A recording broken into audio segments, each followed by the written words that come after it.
আমাদের জীবনে যখনই আমরা কোনো বড় দায়িত্বের সম্মুখীন হই তখন আমরা তার থেকে দূরে পালাই, আর এই অজুহাত দিই যে না না, এত বেশি ভার বহন করার যোগ্যতা আমার নেই, আমি করতেই পারবো না।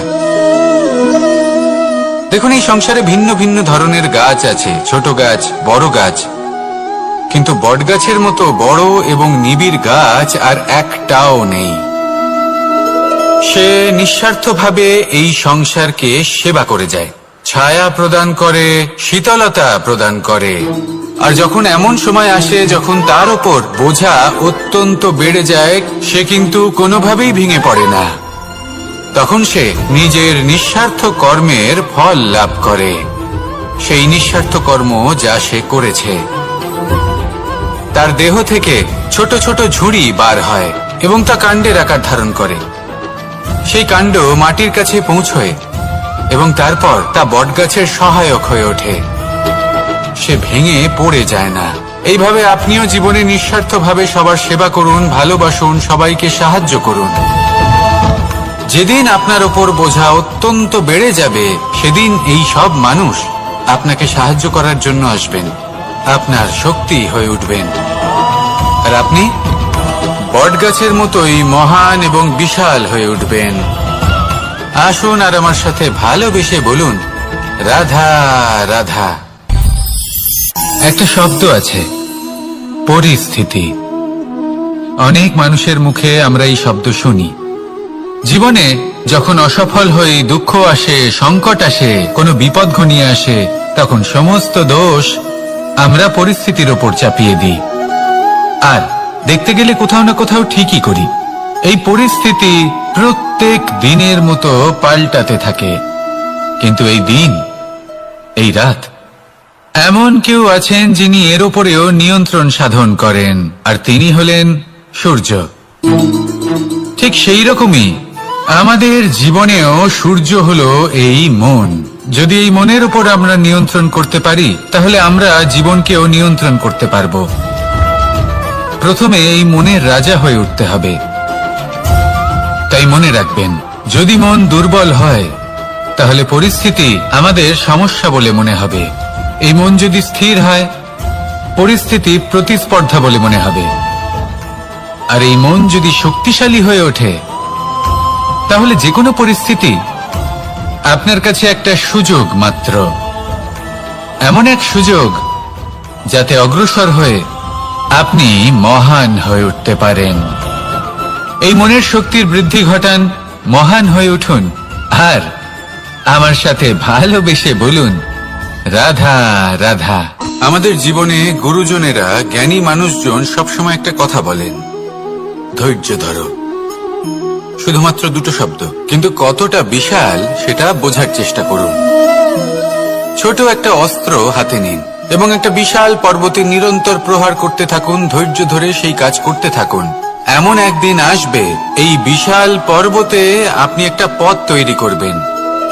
কোনো ধনুর্ধর যখন নিজের বিদ্যা অর্জন করেন, তখন তাকেও ধৈর্য ধরতে হয়, তার নিজেকে সময় দিতে হয়, তবেই সে ধনুর্বিদ্যা শিখতে পারে।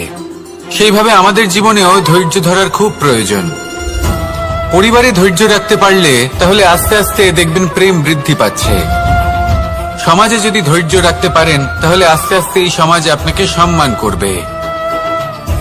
যদি নিজের জীবনে ধৈর্য রাখতে পারেন, তাহলে নিজে থেকেই আত্মবিশ্বাস বাড়বে, নিজের বিকাশ হবে।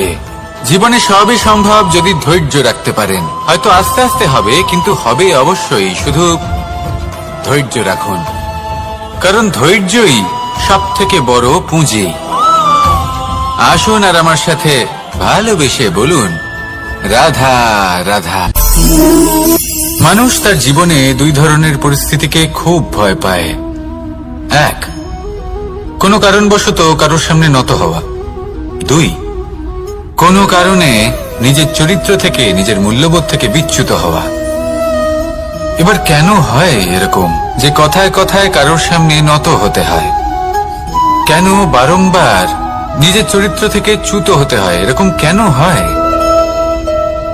এটা তখনই হয় যখন আমাদের শিক্ষা এবং মূল্যবোধের অভাব থাকে। যদি মানুষের মধ্যে প্রকৃত শিক্ষা থাকে তাহলে এই সংসারে কোনো সময় এবং কারোর সামনেই নত হওয়ার কোনো প্রয়োজন নেই। যদি মানুষের মধ্যে মূল্যবোধ থাকে তাহলে তাকে নিজের মূল্যবোধ বা চরিত্র থেকে বিচ্যুত হতে হয় না, তা সে যাই হয়ে যাক না কেন। কোনো বালককে যদি জন্ম থেকেই সুশিক্ষার অধিকারী করা হয়, শিক্ষিত করা হয়, মূল্যবোধের অধিকারী করা হয়, তবে সে এই সংসারে এমন কর্ম করবে যাতে সে নিজেকে, নিজের পরিবারকে, সমগ্র সমাজকে গর্বিত করতে পারে। শিক্ষা লাভ করুন, মূল্যবোধ লাভ করুন এবং আমার সাথে ভালোবেসে বলুন, রাধা রাধা। আমাদের সকলের জীবনে একটা লক্ষ্য থাকে যেটা আমরা লাভ করতে চাই। ঠিক যেন একটা প্রতিস্পর্ধা বিদ্যমান যে কে সব থেকে আগে নিজের লক্ষ্যে পৌঁছতে পারবে। আর সেই জন্য আমরা সকলেই খুব তাড়াতাড়ি এগোতে চেষ্টা করি, বড় এবং দীর্ঘ পদক্ষেপ ফেলি যাতে তাড়াতাড়ি নিজের লক্ষ্যে পৌঁছতে পারি। কিন্তু এক অত্যন্ত গুরুত্বপূর্ণ বিষয় আছে, সবসময় লক্ষ্য সামনে থাকবে না, কখনো কখনো তা খুঁজতে হয়। এই যাত্রা খুব কঠিন হতে পারে, আর ঠিক এই কারণেই সবসময় দ্রুত গতিতে চলা বা তাড়াতাড়ি পথে চলা সেটা আবশ্যক নয়। তার থেকেও বেশি গুরুত্বপূর্ণ হলো ভেবেচিন্তে তারপর পথ চলা। যদি ভেবেচিন্তে পদক্ষেপ ফেলেন, চলতে পারেন, তাহলে সেটাই সর্বশ্রেষ্ঠ পদক্ষেপ। কখন কোন দিকে যেতে হবে, কখন কোথায় দিক পাল্টানো যাবে না, কখন গতি বেশি রাখতে হবে, কখন কম, কখন থামবো, কখন চলবো, এই সব কিছুর বিষয়ে জ্ঞান অত্যন্ত গুরুত্বপূর্ণ এবং ভেবে চিন্তে চলতেই হবে। সেই জন্য শুধু তীব্র গতিতে সামনে এগোলে চলবে না, ভাবনা চিন্তা করে এগোতে হবে। আসুন আমার সাথে ভালোবেসে বলুন, রাধা রাধা। পায়েস হলো আমার বিশেষ প্রিয়। এর মধুর স্বাদ মনকে প্রফুল্ল করে তোলে। ছোটবেলায় মা আমার জন্য পায়েস বানাতেন এবং আমাকে বলতেন যে গরম থাকতে থাকতে খেয়ে নে কানাই, ঠান্ডা হয়ে গেলে ভালো লাগবে না। কিন্তু আমিও দুষ্টু ছিলাম, ঠান্ডা হওয়া পর্যন্ত অপেক্ষা করতাম, আর ঠান্ডা হয়ে যাওয়ার পরে মার কাছে যেতাম আর ওনাকে বলতাম যে মা, পায়েস তো ঠান্ডা হয়ে গেছে, এটা গরম করে দিন। তখন মা হাসতেন আর বলতেন যে পায়েস না হয় আমি আবার গরম করে দেব কানাই, কিন্তু এর মধুর স্বাদ, সেই মিষ্টত্ব, সেই সুবাস, সেটা আবার ফিরে আসবে না। কথাটা সত্যি, আর এই সত্যটাই আমাদেরও জীবনের সত্য। আমাদের জীবনের মধুর সম্পর্কগুলি, এতে যখন কটুভাব প্রবেশ করে তখন সেই মিষ্টত্ব ফিরিয়ে আনা প্রায় অসম্ভব ব্যাপার হয়ে যায়। আপনি চেষ্টা করে সেই সম্পর্ক ঠিক করতেই পারবেন, তার জন্য অগাধ পরিশ্রম করতে হবে, কিন্তু আবার সেই মিষ্টত্ব কখনো ফিরে আসবে না। সেই জন্য আপনার জীবনের যে মধুর সম্পর্ক আছে, যতটা সম্ভব চেষ্টা করুন তাতে মিষ্টত্ব বজায় রাখতে। কটুভাব আসতে দেবেন না। আসুন আর আমার সাথে মধুর স্বরে বলুন, রাধা রাধা। খুব সুন্দর একটা কাহিনী আছে। একবার এক ব্যক্তি নিজের অসফলতার জন্য ত্রস্ত হয়ে সময় দেবতার তপস্যা করতে বসলেন। উনি তপস্যা করলেন এবং সময় দেবতা প্রসন্ন হলেন, মানুষের রূপ ধারণ করে ওনার সামনে প্রকট হলেন। এবার সেই ব্যক্তি ওনাকে জিজ্ঞেস করলেন যে কি এমন আছে যার জন্য আপনি বারবার জয়ী হন আর আমি চিরকাল পরাজিত হয়ে থাকি? কেন এত পরিশ্রম করা সত্ত্বেও আমি সাফল্য লাভ করতে পারি না?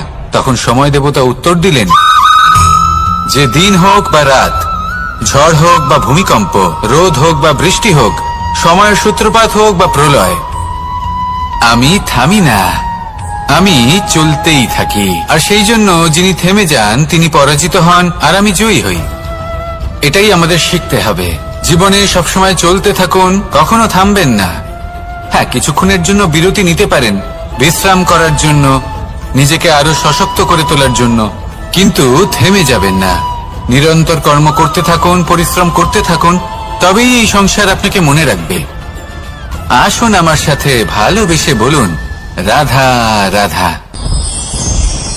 শব্দ, শব্দ আসলে কি? শুধুই কয়েকটি অক্ষরের সমষ্টি, নাকি আমাদের বাণী? এই শব্দ এমন এক শক্তি যা কাউকেই নিজের বশবর্তী করে ফেলতে পারে। শব্দ এমন এক অস্ত্র যা কাউকে ক্ষত বিক্ষত করে দিতে পারে। এই শব্দ হলো একটি নাদ স্বরূপ যা কোনো ঘুমন্ত ব্যক্তিকেও জাগিয়ে তুলতে পারে এবং নিজের লক্ষ্যের দিকে অগ্রসর করতে পারে। শব্দে এত শক্তি আছে যে কারোর মনে এতটা আঘাত দিতে পারে যে সে হয়তো জীবনে আর কখনো এগোতেই পারল না। তাহলে এই শব্দের প্রয়োগ খুব ভেবেচিন্তে করবেন। এবং এই শব্দের মতোই হলো নীরবতা। অনেক সময় এই নীরবতা আমাদের সহায়ক হয়ে ওঠে।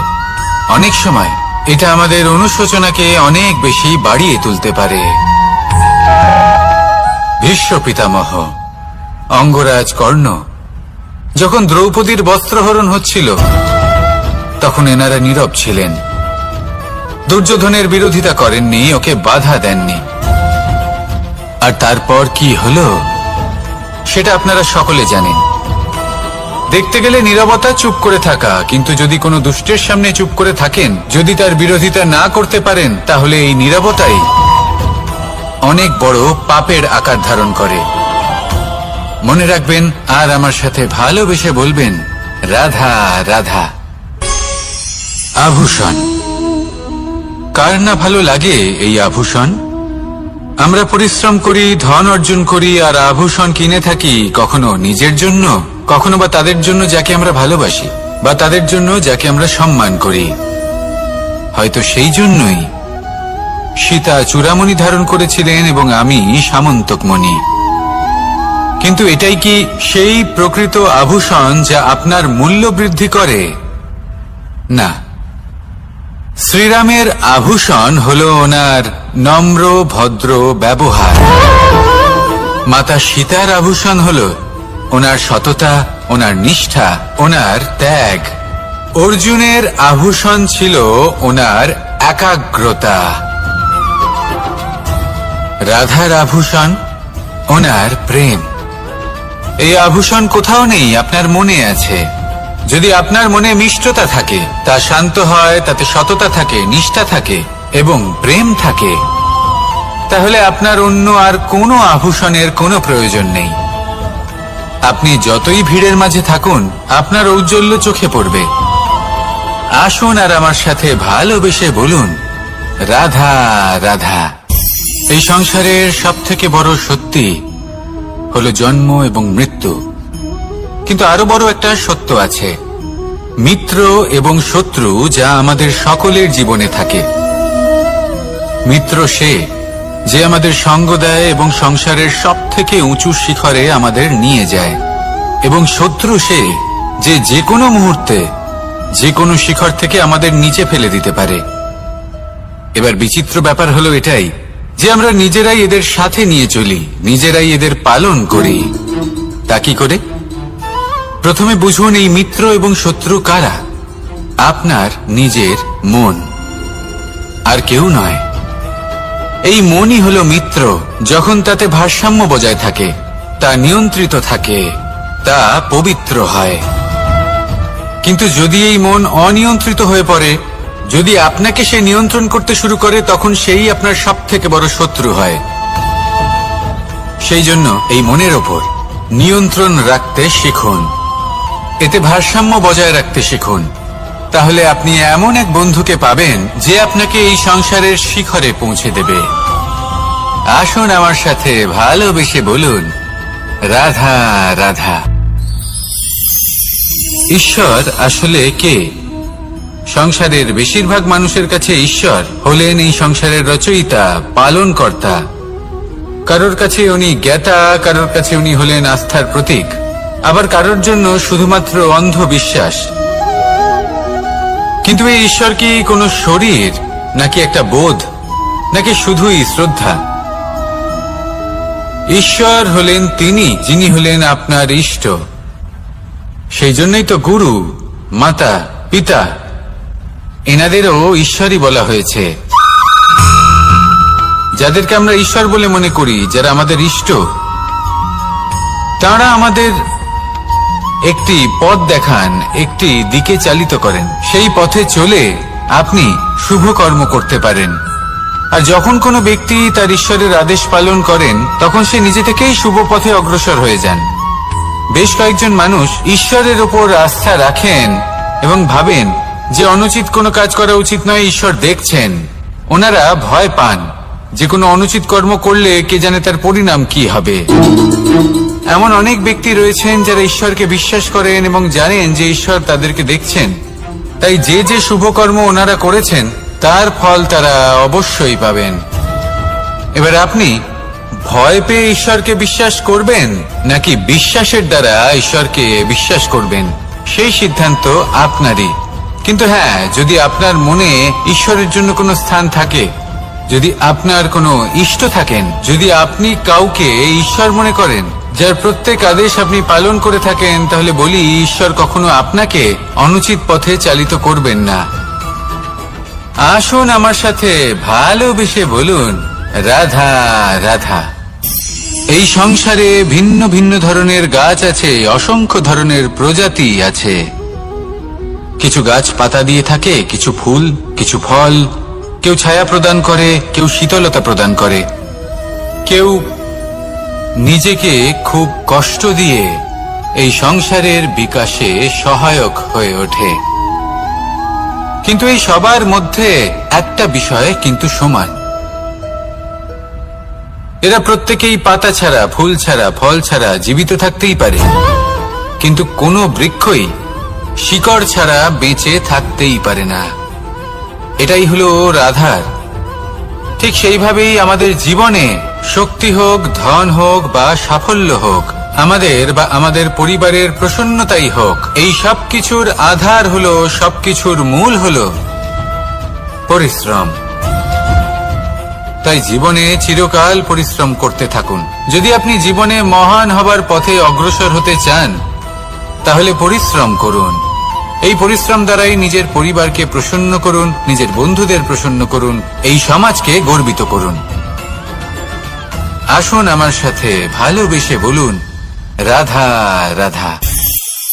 কখনো কোনো বাগানের কোনো বৃক্ষকে দেখেছেন যেখানে সুগন্ধি ফুল থাকে, রসালো ফল থাকে? তখন মন প্রফুল্ল হয়ে ওঠে, মন থেকে সেই বৃক্ষের প্রতি ভালোবাসা জন্মায়। কিন্তু যিনি বাগানের মালিক, শুধুমাত্র তিনিই জানেন যে কিভাবে এই বৃক্ষকে আগলে রাখতে হয়, কিভাবে তার পরিচর্যা করলে এতে সুন্দর সুগন্ধি ফুল হবে, রসালো ফল হবে। কখনো কখনো প্রয়োজনের থেকে বেশি রোদ পেলে এই বৃক্ষগুলি শুকিয়ে যায়, প্রয়োজনের থেকে কম রোদ পেলেও এই বৃক্ষ কিন্তু শুকিয়ে যায়। প্রয়োজনের থেকে কম জল যদি পায়, এই বৃক্ষ শুকিয়ে যেতে পারে। প্রয়োজনের থেকে অতিরিক্ত জল যদি পায়, তখনও এই বৃক্ষের শিকড়গুলি নষ্ট হয়ে যেতে পারে। এবার এটাই কিন্তু আমাদের সংসারের সাথেও হয়। আমাদের সংসারের সকল প্রতিভাশালী ব্যক্তি, যেমন লেখক, বিচারক, প্রবক্তা, যোদ্ধা, এদের সবার ক্ষেত্রে এই কথাটাই প্রযোজ্য। যদি বেশি প্রশংসা করা হয়, তাহলেও এরা হারিয়ে যাবেন। প্রয়োজনের থেকে বেশি যদি নিন্দা করা হয়, তখনও তারা নত হয়ে পড়বেন। তাহলে আপনি এদের রক্ষা করুন এবং নিজেদেরও। মনে রাখবেন একটা কথা, জেনে রাখুন কখন কোন নিন্দায় আপনি লজ্জিত হবেন না, আর কখন কোন প্রশংসার দ্বারা নিজের মধ্যে অহংবোধ জাগ্রত করবেন না।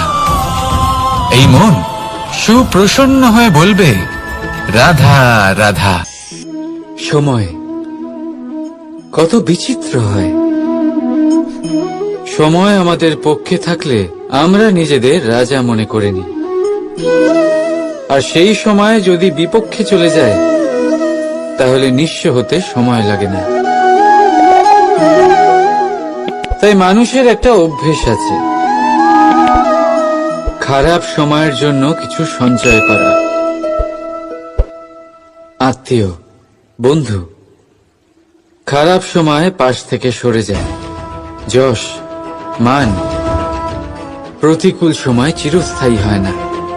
তাই মানুষ মনে করে অর্থ সঞ্চয় করাই শ্রেয়। অর্থের কোনো হৃদয় নেই যা সময়ের সাথে পরিবর্তিত হবে। সংসার বলে সর্বদা অর্থ সঞ্চয় করতে থাকুন, খারাপ সময়ে অবশ্যই কাজে লাগবে। কিন্তু আমি বলবো শুভ কর্ম করতে থাকুন, আনন্দে থাকুন, নিজের ওপর আর ঈশ্বরের ওপরে বিশ্বাস রাখুন।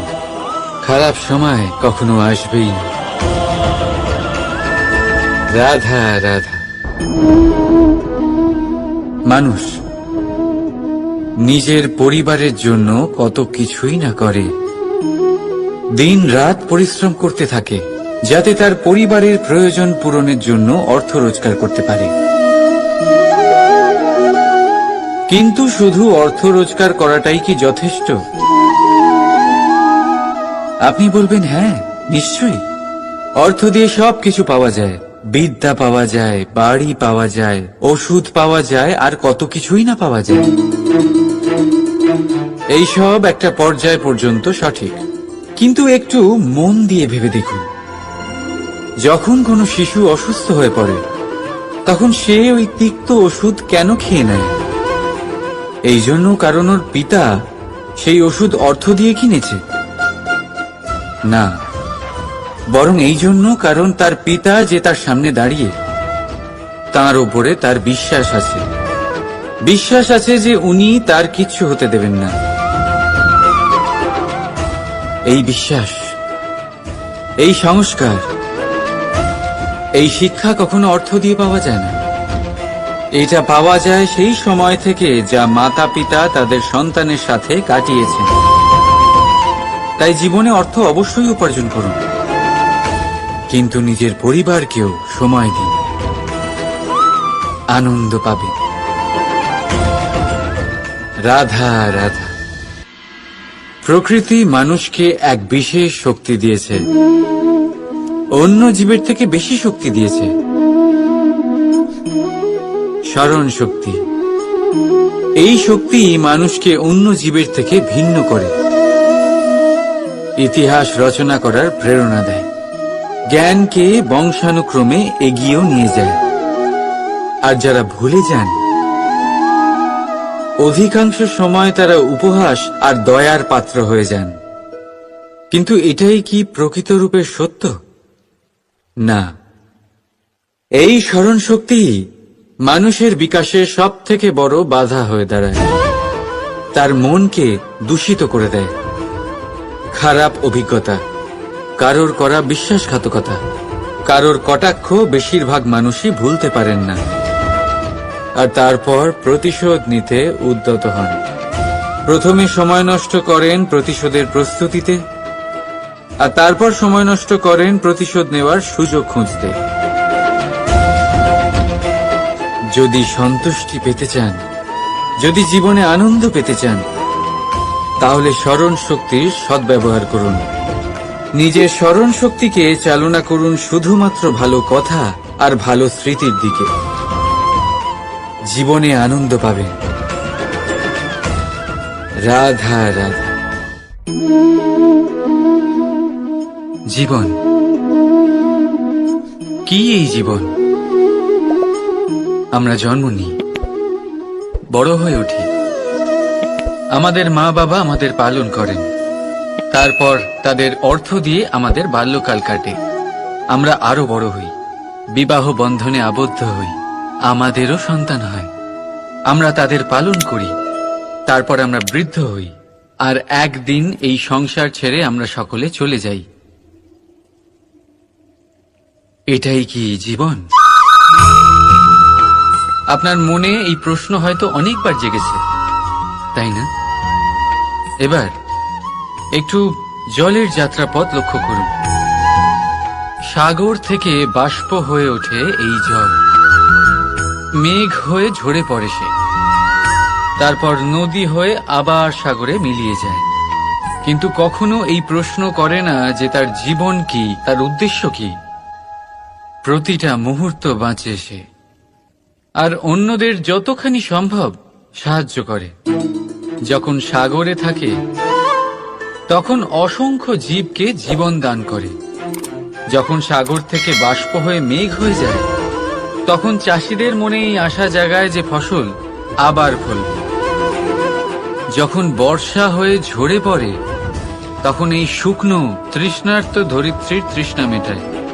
আর যখন নদীতে থাকে তখন তার পাড়ে নানান গাছপালার জন্ম দেয়। কিন্তু ভাবুন, জল কি কখনো এটা ভাবে যে তার জীবন কি বা তার জীবনের উদ্দেশ্যটাই বা কি? না, সে শুধু নিজের ধর্ম পালন করে যায় আর যতটা সম্ভব সবাইকে আনন্দ প্রদান করতে থাকে। সেই জন্যই জীবনে কখনো এই প্রশ্ন করবেন না যে এই জীবন কি, এই জীবনের উদ্দেশ্য কি। শুধু এই জীবন বাঁচুন আর যতটা সম্ভব সবাইকে আনন্দ প্রদান করুন। মন প্রসন্ন হয়ে বলবে রাধা রাধা। কখনো বৃষ্টির জন্য হওয়া কাদার মধ্যে দিয়ে আপনি নিজের বাড়ি ফিরেছেন? পাদুকা পরার জন্য আপনি ওই কাদা থেকে অবশ্যই বেঁচে যান, কিন্তু সেই পাদুকা থেকে আগত নোংরা কাদার ছিটে আপনার বস্ত্রকে ময়লা করেই দেয়। কিন্তু তাও সেই ছিটের জন্য আপনার বস্ত্র ময়লা হয়ে যাবে, সেই জন্য আপনি পাদুকা পরা ছেড়ে দেন না। ঠিক সেইভাবেই জীবনে এমন কিছু মানুষও আসেন যারা পাদুকার মতো হন, যারা আপনাকে কাদার থেকে বাঁচিয়ে নেন, কিন্তু বস্ত্ররূপী আপনার মনের উপরে আশঙ্কার দাগ ছেড়ে যান। এইসব মানুষের জন্য নিজের মন ছোট করার কোনো প্রয়োজন নেই। প্রয়োজন আছে শুধু এটা ভাবার যে আপনি নিজের পা কাদার থেকে বাঁচাবেন নাকি আপনার বস্ত্র। জীবনে গম্ভীর হওয়া ভালো কথা, কিন্তু সমস্ত বিষয় যদি গম্ভীরভাবে ভাবতে থাকেন তাহলে জীবনের আনন্দটাই শেষ হয়ে যাবে। এই সংসার অস্থায়ী, এখানে এমন কিছুই নেই যা চিরকাল জীবিত থাকবে। তাই যতক্ষণ এই জীবন আছে সন্তুষ্টি আর আনন্দ নিয়ে বাঁচুন। নিজের ওপর আগত কাদার ছিটের দিকে মন দেবেন না, শুধু আনন্দ বিতরণ করুন। মন প্রসন্ন হয়ে বলবে রাধা রাধা। আমাদের জীবনে গুরুজনেরা, জ্ঞানী মানুষজন সবসময় একটা কথা বলেন, ধৈর্য ধরো। শুধুমাত্র দুটো শব্দ, কিন্তু কতটা বিশাল সেটা বোঝার চেষ্টা করুন। ছোট একটা অস্ত্র হাতে নিন এবং একটা বিশাল পর্বতে নিরন্তর প্রহার করতে থাকুন। ধৈর্য ধরে সেই কাজ করতে থাকুন। এমন একদিন আসবে এই বিশাল পর্বতে আপনি একটা পথ তৈরি করবেন। কোনো ধনুর্ধর যখন নিজের বিদ্যা অর্জন করেন তখন তাকেও ধৈর্য ধরতে হয়, তার নিজেকে সময় দিতে হয়, তবেই সে ধনুর্বিদ্যা শিখতে পারে। সেইভাবে আমাদের জীবনেও ধৈর্য ধরার খুব প্রয়োজন। পরিবারে ধৈর্য রাখতে পারলে তাহলে আস্তে আস্তে দেখবেন প্রেম বৃদ্ধি পাচ্ছে। সমাজে যদি ধৈর্য রাখতে পারেন তাহলে আস্তে আস্তে এই সমাজ আপনাকে সম্মান করবে। যদি নিজের জীবনে ধৈর্য রাখতে পারেন তাহলে নিজে থেকেই আত্মবিশ্বাস বাড়বে, নিজের বিকাশ হবে। জীবনে সবই সম্ভব যদি ধৈর্য রাখতে পারেন। হয়তো আস্তে আস্তে হবে, কিন্তু হবে অবশ্যই। শুধু ধৈর্য রাখুন, কারণ ধৈর্যই সব থেকে বড় পুঁজি। আসুন আর আমার সাথে ভালোবেসে বলুন রাধা রাধা। আমাদের জীবনে যখনই আমরা কোনো বড় দায়িত্বের সম্মুখীন হই তখন আমরা তার থেকে দূরে পালাই আর এই অজুহাত দিই যে না না, এত বেশি ভার বহন করার যোগ্যতা আমার নেই, আমি করতেই পারবো না। দেখুন, এই সংসারে ভিন্ন ভিন্ন ধরনের গাছ আছে, ছোট গাছ, বড় গাছ, কিন্তু বটগাছের মতো বড় এবং নিবিড় গাছ আর একটাও নেই। সে নিঃস্বার্থভাবে এই সংসারকে সেবা করে যায়, ছায়া প্রদান করে, শীতলতা প্রদান করে। আর যখন এমন সময় আসে যখন তার ওপর বোঝা অত্যন্ত বেড়ে যায়, সে কিন্তু কোনোভাবেই ভেঙে পড়ে না। তখন সে নিজের নিঃস্বার্থ কর্মের ফল লাভ করে, সেই নিঃস্বার্থ কর্ম যা সে করেছে। তার দেহ থেকে ছোট ছোট ঝুড়ি বার হয় এবং তা কাণ্ডের আকার ধারণ করে। সেই কাণ্ড মাটির কাছে পৌঁছয় এবং তারপর তা বটগাছের সহায়ক হয়ে ওঠে। সে ভেঙে পড়ে যায় না। এইভাবে আপনিও জীবনে নিঃস্বার্থভাবে সবার সেবা করুন, ভালোবাসুন, সবাইকে সাহায্য করুন। যেদিন আপনার ওপর বোঝা অত্যন্ত বেড়ে যাবে, সেদিন এই সব মানুষ আপনাকে সাহায্য করার জন্য আসবেন, আপনার শক্তি হয়ে উঠবেন। আর আপনি বটগাছের মতোই মহান এবং বিশাল হয়ে উঠবেন। আসুন আর আমার সাথে ভালোবেসে বলুন, রাধা রাধা। একটা শব্দ আছে, পরিস্থিতি। অনেক মানুষের মুখে আমরা এই শব্দ শুনি। জীবনে যখন অসফল হয়ে দুঃখ আসে, সংকট আসে, কোনো বিপদ ঘনিয়ে আসে, তখন সমস্ত দোষ আমরা পরিস্থিতির ওপর চাপিয়ে দিই। আর দেখতে গেলে কোথাও না কোথাও ঠিকই করি। এই পরিস্থিতি প্রত্যেক দিনের মতো পাল্টাতে থাকে, কিন্তু এই দিন, এই রাত, এমন কেউ আছেন যিনি এর উপরেও নিয়ন্ত্রণ সাধন করেন, আর তিনি হলেন সূর্য। ঠিক সেই রকমই আমাদের জীবনেও সূর্য হলো এই মন। যদি এই মনের উপর আমরা নিয়ন্ত্রণ করতে পারি, তাহলে আমরা জীবনকেও নিয়ন্ত্রণ করতে পারবো। প্রথমে এই মনের রাজা হয়ে উঠতে হবে। তাই মনে রাখবেন, যদি মন দুর্বল হয়, তাহলে পরিস্থিতি আমাদের সমস্যা বলে মনে হবে। এই মন যদি স্থির হয়, পরিস্থিতি প্রতিস্পর্ধা বলে মনে হবে। আর এই মন যদি শক্তিশালী হয়ে ওঠে, তাহলে যে কোনো পরিস্থিতি আপনার কাছে একটা সুযোগ মাত্র, এমন এক সুযোগ যাতে অগ্রসর হয়ে আপনি মহান হয়ে উঠতে পারেন। এই মনের শক্তির বৃদ্ধি ঘটান, মহান হয়ে উঠুন, আর আমার সাথে ভালোবেসে বলুন, রাধা রাধা। খুব সুন্দর একটা কাহিনী আছে। একবার এক ব্যক্তি নিজের অসফলতার জন্য ত্রস্ত হয়ে সময় দেবতার তপস্যা করতে বসলেন। উনি তপস্যা করলেন এবং সময় দেবতা প্রসন্ন হলেন, মানুষের রূপ ধারণ করে ওনার সামনে প্রকট হলেন। এবার সেই ব্যক্তি ওনাকে জিজ্ঞেস করলেন যে কি এমন আছে যার জন্য আপনি বারবার জয়ী হন আর আমি চিরকাল পরাজিত হয়ে থাকি? কেন এত পরিশ্রম করা সত্ত্বেও আমি সাফল্য লাভ করতে পারি না? তখন সময় দেবতা উত্তর দিলেন যে দিন হোক বা রাত, ঝড় হোক বা ভূমিকম্প, রোদ হোক বা বৃষ্টি হোক, সময়ের সূত্রপাত হোক বা প্রলয়, আমি থামি না, আমি চলতেই থাকি। আর সেই জন্য যিনি থেমে যান তিনি পরাজিত হন আর আমি জয়ী হই। এটাই আমাদের শিখতে হবে। জীবনে সবসময় চলতে থাকুন, কখনো থামবেন না। হ্যাঁ, কিছুক্ষণের জন্য বিরতি নিতে পারেন, বিশ্রাম করার জন্য, নিজেকে আরো সশক্ত করে তোলার জন্য, কিন্তু থেমে যাবেন না। নিরন্তর কর্ম করতে থাকুন, পরিশ্রম করতে থাকুন, তবেই এই সংসার আপনাকে মনে রাখবে। আসুন আমার সাথে ভালোবেসে বলুন, রাধা রাধা। মানুষ তার জীবনে দুই ধরনের পরিস্থিতিকে খুব ভয় পায়। এক, কোনো কারণবশত কারোর সামনে নত হওয়া। দুই, কোনো কারণে নিজের চরিত্র থেকে, নিজের মূল্যবোধ থেকে বিচ্যুত হওয়া। এবার কেন হয় এরকম যে কথায় কথায় কারোর সামনে নত হতে হয়? কেন বারংবার নিজের চরিত্র থেকে চ্যুত হতে হয়? এরকম কেন হয়? এটা তখনই হয় যখন আমাদের শিক্ষা এবং মূল্যবোধের অভাব থাকে।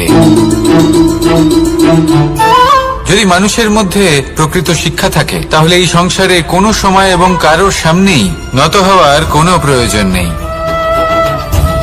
যদি মানুষের মধ্যে মূল্যবোধ থাকে, তাহলে তাকে নিজের মূল্যবোধ বা চরিত্র থেকে বিচ্যুত হতে হয় না, তা সে যাই হয়ে যাক না কেন। কোনো বালককে যদি জন্ম থেকেই সুশিক্ষার অধিকারী করা হয়, শিক্ষিত করা হয়, মূল্যবোধের অধিকারী করা হয়, তবে সে এই সংসারে এমন কর্ম করবে যাতে সে নিজেকে, নিজের পরিবারকে, সমগ্র সমাজকে গর্বিত করতে পারে। শিক্ষা লাভ করুন, মূল্যবোধ লাভ করুন এবং আমার সাথে ভালোবেসে বলুন, রাধা রাধা। আমাদের সকলের জীবনে একটা লক্ষ্য থাকে যেটা আমরা লাভ করতে চাই। ঠিক যেন একটা প্রতিস্পর্ধা বিদ্যমান যে কে সব থেকে আগে নিজের লক্ষ্যে পৌঁছতে পারবে। আর সেই জন্য আমরা সকলেই খুব তাড়াতাড়ি এগোতে চেষ্টা করি, বড় এবং দীর্ঘ পদক্ষেপ ফেলি যাতে তাড়াতাড়ি নিজের লক্ষ্যে পৌঁছতে পারি। কিন্তু এক অত্যন্ত গুরুত্বপূর্ণ বিষয় আছে, সবসময় লক্ষ্য সামনে থাকবে না। কখনো কখনো তা খুঁজতে হয়। এই যাত্রা খুব কঠিন হতে পারে, আর ঠিক এই কারণেই সবসময় দ্রুত গতিতে চলা বা তাড়াতাড়ি পথে চলা সেটা আবশ্যক নয়। তার থেকেও বেশি গুরুত্বপূর্ণ হলো ভেবেচিন্তে তারপর পথ চলা। যদি ভেবেচিন্তে পদক্ষেপ ফেলেন, চলতে পারেন, তাহলে সেটাই সর্বশ্রেষ্ঠ পদক্ষেপ। কখন কোন দিকে যেতে হবে, কখন কোথায় দিক পাল্টানো যাবে না, কখন গতি বেশি রাখতে হবে, কখন কম, কখন থামবো, কখন চলবো, এই সব কিছুর বিষয়ে জ্ঞান অত্যন্ত গুরুত্বপূর্ণ এবং ভেবে চিন্তে চলতেই হবে। সেই জন্য শুধু তীব্র গতিতে সামনে এগোলে চলবে না, ভাবনা চিন্তা করে এগোতে হবে। আসুন আমার সাথে ভালোবেসে বলুন, রাধা রাধা। পায়েস হলো আমার বিশেষ প্রিয়। এর মধুর স্বাদ মনকে প্রফুল্ল করে তোলে। ছোটবেলায় মা আমার জন্য পায়েস বানাতেন এবং আমাকে বলতেন যে গরম থাকতে থাকতে খেয়ে নে কানাই, ঠান্ডা হয়ে গেলে ভালো লাগবে না। কিন্তু আমিও দুষ্টু ছিলাম, ঠান্ডা হওয়া পর্যন্ত অপেক্ষা করতাম, আর ঠান্ডা হয়ে যাওয়ার পরে মার কাছে যেতাম আর ওনাকে বলতাম যে মা, পায়েস তো ঠান্ডা হয়ে গেছে, এটা গরম করে দিন।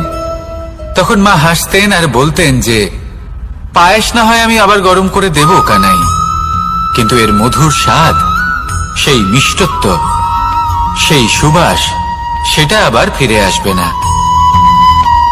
কথাটা সত্যি, আর এই সত্যটাই আমাদেরও জীবনের সত্য।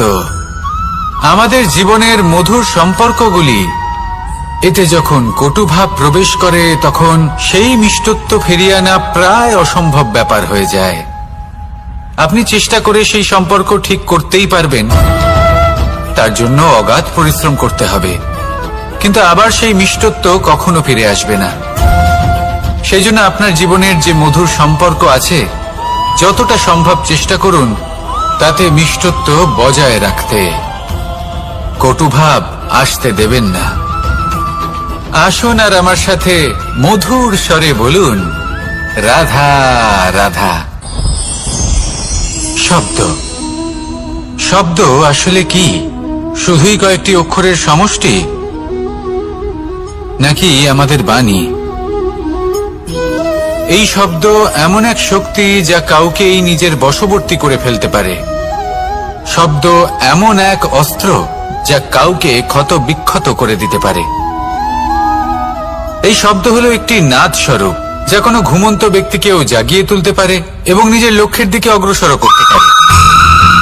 শব্দে এত শক্তি আছে যে কারোর মনে এতটা আঘাত দিতে পারে যে সে হয়তো জীবনে আর কখনো এগোতেই পারল না। তাহলে এই শব্দের প্রয়োগ খুব ভেবেচিন্তে করবেন।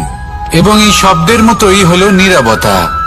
অনেক সময় এই নীরবতা আমাদের সহায়ক হয়ে ওঠে, অনেক সময় এটা আমাদের অনুশোচনাকে অনেক বেশি বাড়িয়ে তুলতে পারে। ভীষ্ম পিতামহ, অঙ্গরাজ কর্ণ, যখন দ্রৌপদীর বস্ত্রহরণ হচ্ছিল তখন এনারা নীরব ছিলেন। দুর্যোধনের বিরোধিতা করেননি, ওকে বাধা দেননি। আর তারপর কি হলো সেটা আপনারা সকলে জানেন। দেখতে গেলে নীরবতা চুপ করে থাকা, কিন্তু যদি কোনো দুষ্টের সামনে চুপ করে থাকেন, যদি তার বিরোধিতা না করতে পারেন, তাহলে এই নীরবতাই অনেক বড় পাপের আকার ধারণ করে। মনে রাখবেন আর আমার সাথে ভালোবেসে বলবেন, রাধা রাধা। আভূষণ, কার না ভালো লাগে এই আভূষণ? আমরা পরিশ্রম করি, ধন অর্জন করি আর আভূষণ কিনে থাকি, কখনো নিজের জন্য, কখনো বা তাদের জন্য যাকে আমরা ভালোবাসি, বা তাদের জন্য যাকে আমরা সম্মান করি। হয়তো সেই জন্যই সীতা চূড়ামণি ধারণ করেছিলেন এবং আমি সামন্তকমণি। কিন্তু এটাই কি সেই প্রকৃত আভূষণ যা আপনার মূল্য বৃদ্ধি করে? না। শ্রীরামের আভূষণ হল ওনার নম্র ভদ্র ব্যবহার। মাতা সীতার আভূষণ হল ওনার সততা, ওনার নিষ্ঠা, ওনার ত্যাগ। অর্জুনের আভূষণ ছিল ওনার একাগ্রতা। রাধার আভূষণ ওনার প্রেম। এই আভূষণ কোথাও নেই, আপনার মনে আছে। যদি আপনার মনে মিষ্টতা থাকে, তা শান্ত হয়, তাতে সততা থাকে, নিষ্ঠা থাকে এবং প্রেম থাকে, তাহলে আপনার অন্য আর কোনো আভূষণের কোনো প্রয়োজন নেই। আপনি যতই ভিড়ের মাঝে থাকুন, আপনার ঔজ্জ্বল্য চোখে পড়বে। আসুন আর আমার সাথে ভালোবেসে বলুন, রাধা রাধা।